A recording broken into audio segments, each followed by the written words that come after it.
does he always have to start that when I'm trying to get a bit of shut-eye?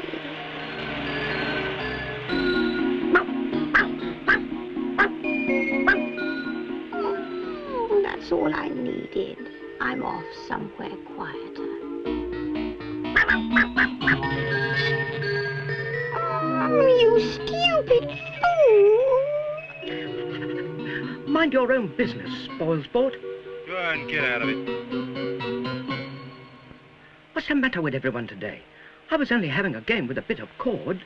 That bit of cord could kill you. Oh, don't be so silly. It's an electric flex. You don't play games with electricity. Any cat knows that. Hey, wait a minute. They use electricity all over this house. I didn't think it was dangerous. It isn't if you use care and common sense. So what are you going on about? About children like you who do stupid things, or take chances, or just don't know what to look out for. Flexes like the one you were playing with are perfectly safe, but they can become frayed, split, or worn. Particularly on appliances that are moved about a lot. But she's not a kid. Who's telling this story, you or me? Sorry. It's a good idea to check the flex of an appliance every time you use it. And get it replaced at once if there's anything wrong? You're beginning to catch on. Mind you, damage to flexes is often caused by people who don't stop to think what they're doing.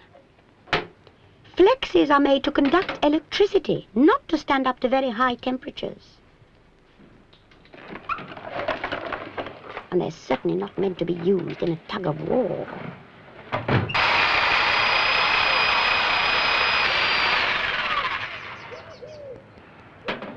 Oh, blow it. What's the matter, Dad? The flex isn't long enough. Not to worry, I've got another bit in the shed. I'll join that on. That's a stupid thing to do. Never try to join two pieces of flex with tape like this. It isn't safe. If you have to join flex together, always use a proper connector. All right, that should do it.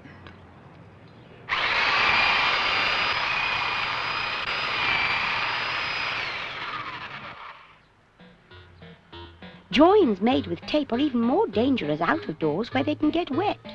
Just think what would have happened if you'd been having a game with a flex that had been joined like that.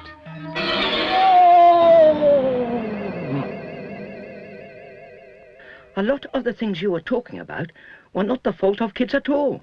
It's the parents who were to blame. Of course, some accidents are caused by grown-ups who should know better, but they can be caused by children who don't stop to think, or who don't realize what they're doing, or just copy their parents. You mean copycats? Safety is no laughing matter. Don't forget that plugs can be damaged too. Hi.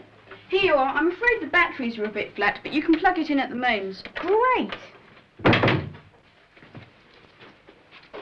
wait a minute. This plug's broken. Oh, no. But surely you can plug it in somehow.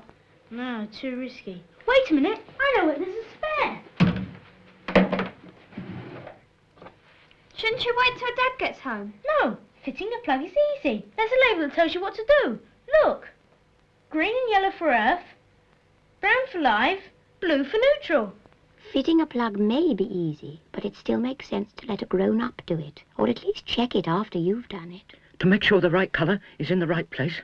And properly screwed down. But there's more to it than that. You've also got to make sure it's got the right fuse. That's a 13-amp fuse. What's wrong with that?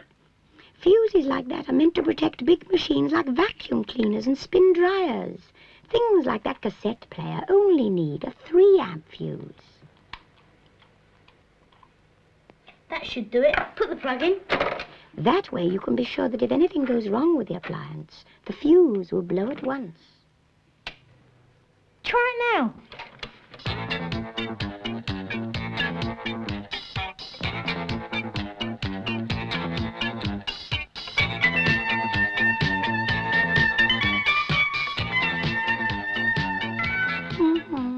I wouldn't be dancing like that if there was a wrong fuse in the plug and the flex was lying on the floor like a tripwire.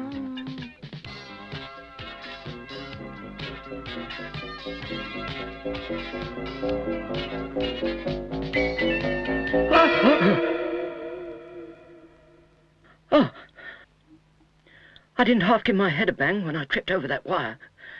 Well, I would have if I'd been there.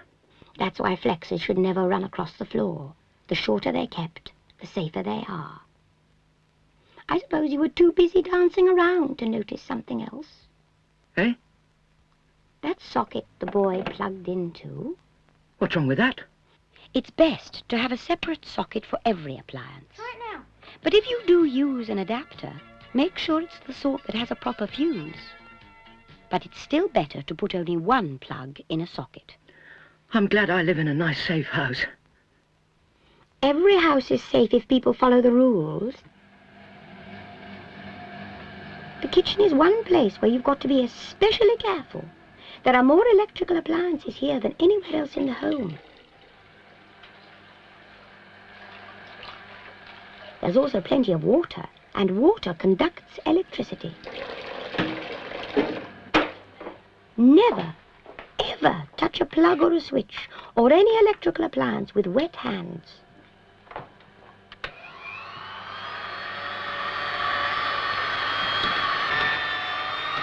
And if you let a flex hang over a sink like this, you're just asking for trouble.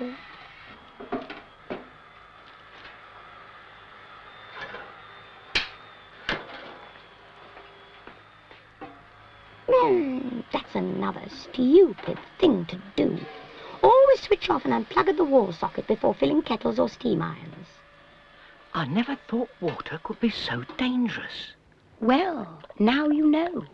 So watch it. There could be a loose wire or damaged flex.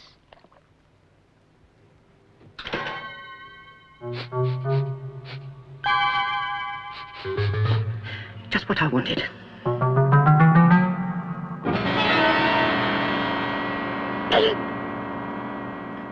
I'm never going to go near anything electric again when I'm wet. That's for sure. Don't forget that there's water in the bathroom, too. It's no place to use portable appliances like hairdryers, even if they're plugged in outside. What about razors? The boss uses one every day.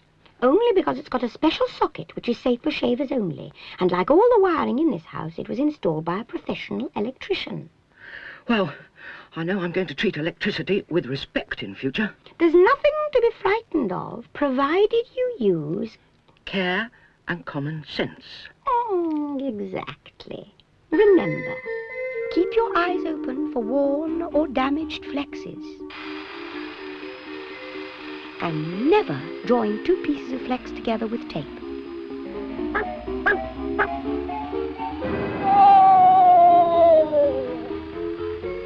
Even if you know how to fit a new plug, make sure it's got the right fuse. Always try to put only one plug in the same socket, and don't leave tripwires lying around. Don't fill things like kettles and steam irons when they are plugged in. And never handle plugs, switches, or any electrical appliance with wet hands.